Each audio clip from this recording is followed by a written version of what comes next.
Illustration number 14। Illustration number 14 से पहले हम लोग डिस्कस कर लेते हैं, ठीक है। इससे कुछ रिलेटेड एंट्रीज है वो आप लोग देख लें। Debentures are issued in consideration other than cash. अब हम डिबेंचर्स इशू करेंगे लेकिन हम कैश नहीं लेंगे, ठीक है।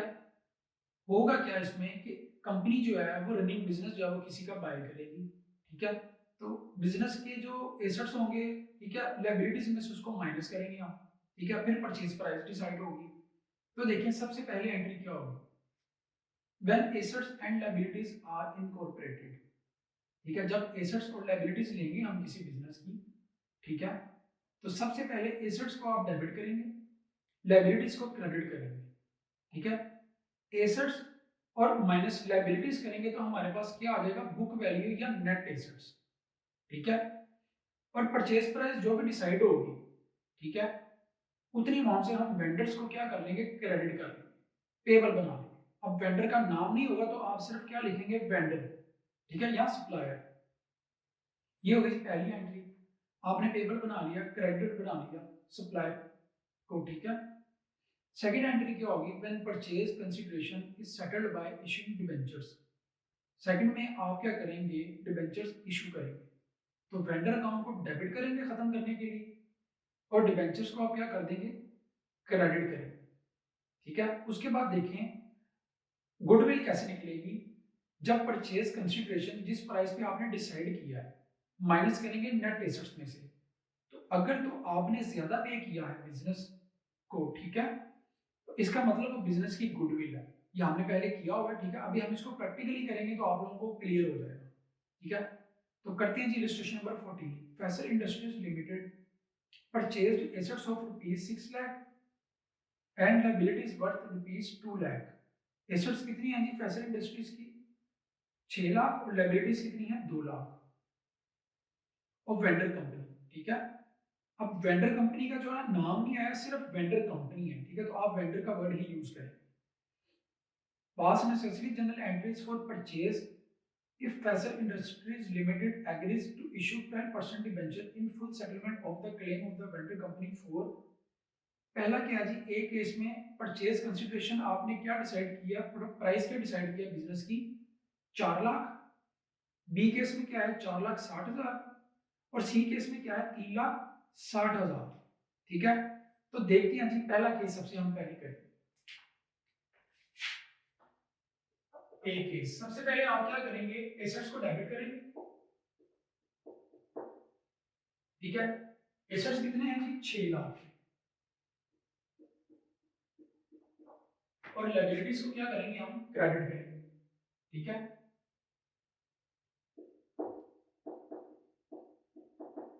लायबिलिटीज कितनी है जी,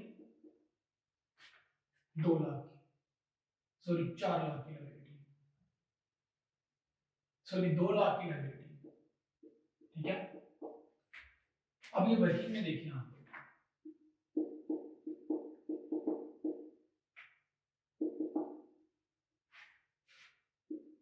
एसेट्स माइनस लायबिलिटीज अगर हम करेंगे तो हमारे पास क्या आ जाएगा, नेट एसेट्स,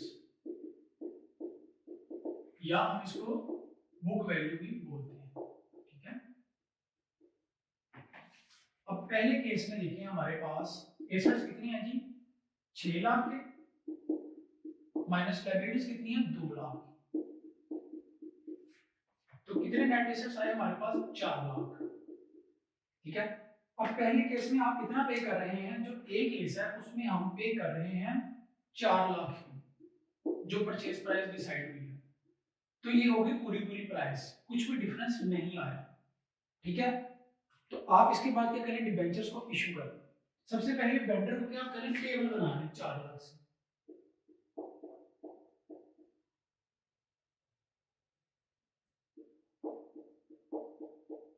ठीक है। अब इसके बाद आप क्या करेंगे, डिबेंचर इशू कर देंगे, कितने की, 4 लाख। तो वेंडर अकाउंट को डेबिट करेंगे और डिबेंचर को क्या करेंगे, क्रेडिट कर देंगे। डिबेंचर इशू कर दिया हमने, वेंडर अकाउंट डेबिट और डिबेंचर अकाउंट क्रेडिट। अब मैं रेट नहीं लिख रहा डिबेंचर के साथ, आप लोगों ने लाजमी लिखना है, ठीक है। कितने जी, 4 लाख। नंबर ऑफ डिबेंचर्स अगर आपने निकालने हैं, वैसे हमें जरूरत नहीं है, लेकिन आपको पता है कि नंबर ऑफ डिबेंचर्स कैसे आएंगे, जैसे नंबर ऑफ शेयर्स निकालते थे, amount payable divided by debenture value. Amount कितनी पे करनी है, 4 लाख, डिबेंचर की वैल्यू कितनी है, 100। ठीक है, यहाँ पे वैसे हमें डिबेंचर की अमाउंट नहीं बताई, ठीक है, तो हमें जरूरत भी नहीं है डिबेंचर की फेस वैल्यू की। ठीक है, परचेज प्राइस जितनी डिसाइड हुई है, ठीक है, उतना ही हम पे कर रहे हैं पहले केस में। नेट एसेट्स भी हमारे पास उतने ही आए हैं, 4 लाख जितना हम पहले केस में पे कर रहे हैं। पहला केस क्या है, 4 लाख आपने डिसाइड किया पे करना, ठीक है, तो आपने 4 लाख के डिबेंचर इशू कर दिए वेंडर को। पहली एंट्री में देखिए हमने 4 लाख से क्रेडिट में पेबल बनाया, फिर इसको डिबेंचर इशू कर दिए, वेंडर अकाउंट डेबिट और डिबेंचर अकाउंट क्रेडिट। रेट आप लोगों ने लिखना है साथ, ठीक है, मैं नहीं लिखूंगा। उसके बाद बी केस देखिए आप, ठीक है, बी केस में आप फिर पहले वाली एंट्री करें, एसेट्स अकाउंट डेबिट करेंगे आप, कितने से, 6 लाख से। लायबिलिटीज कितनी है जी,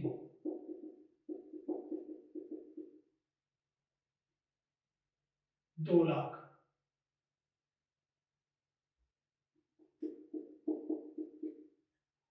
ठीक है, अब देखिए आपने जो परचेज प्राइस डिसाइड की है सेकंड केस में, वो कितनी डिसाइड की है, 4,60,000। ठीक है, तो वेंडर आ गया क्रेडिट में कितने से, 4,60,000 से। ठीक है, अब हम थोड़ी सी ना इसकी वर्किंग करते हैं। ठीक है, बी केस में देखिए, अगेन यही सेम वाली वर्किंग, कितने एसेट्स हैं जी, 6 लाख, लायबिलिटीज कितनी है जी, 2 लाख, कितना आ गया जी, 4 लाख। ठीक है, आपने पे कितना किया है इस केस में, 4,60,000 आपने डिसाइड किया कि आपने पे करना। ठीक है, तो आप कितना ज्यादा पे कर रहे हैं, 60,000 जो है आप ज्यादा पे कर रहे हैं इस बिजनेस का। ठीक है, नेट एसेट्स की वैल्यू क्या बनती है, 4 लाख।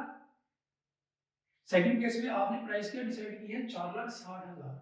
तो ये आप ज्यादा पे कर रहे हैं 60,000, ये आपकी क्या हो गई, गुडविल बिजनेस की, जो आप बिजनेस को ज्यादा पे कर रहे हैं, ये बिजनेस की गुडविल है। अब डेबिट साइड पे आएगी गुडविल, गुडविल एसेट होता है। ठीक है, तो डेबिट करेंगे आप गुडविल अकाउंट को, कितनी अमाउंट से, 60,000 से। मैं इसके साथ लिख रहा हूँ बैलेंसिंग फिगर, ये बाद में आएगी।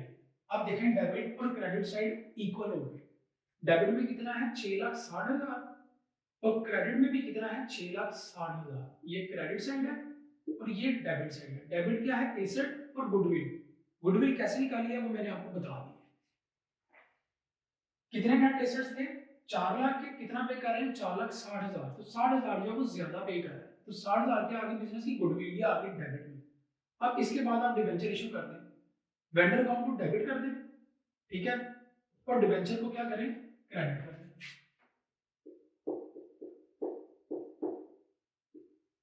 डिबेंचर के साथ आप लोगों ने रेट लिख लेना है, ठीक है, कितना आ गया जी, 4,60,000, 4,60,000। उसके बाद थर्ड केस करते हैं, हम सी केस क्या है, सी केस में परचेज प्राइस क्या डिसाइड की है, 3,60,000। ठीक है, अगेन देख लेंगे सी केस, कितने एसेट्स है, 6 लाख, माइनस लायबिलिटीज करेंगे, कितना आ गया आपके पास, 4 लाख। कितना पे कर रहे हैं आप इसको, 3,60,000।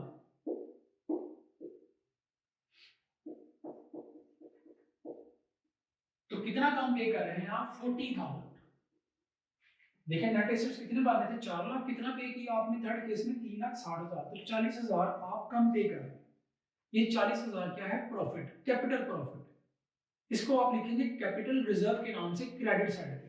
कैसे, देखते हैं जी, सबसे पहले एंट्री आप उसी तरह सन्ड्री एसेट्स को डेबिट करें, कितने से, 6 लाख से।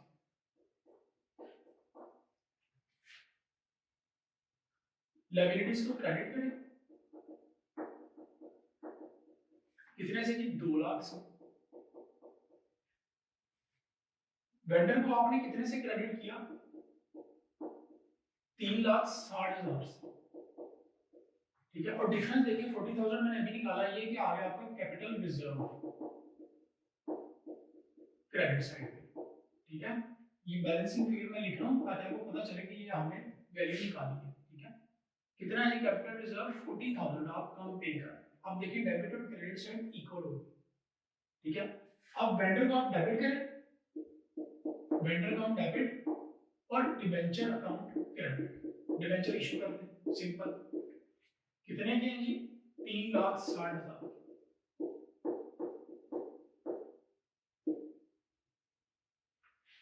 इसको आप लोग नोट करें।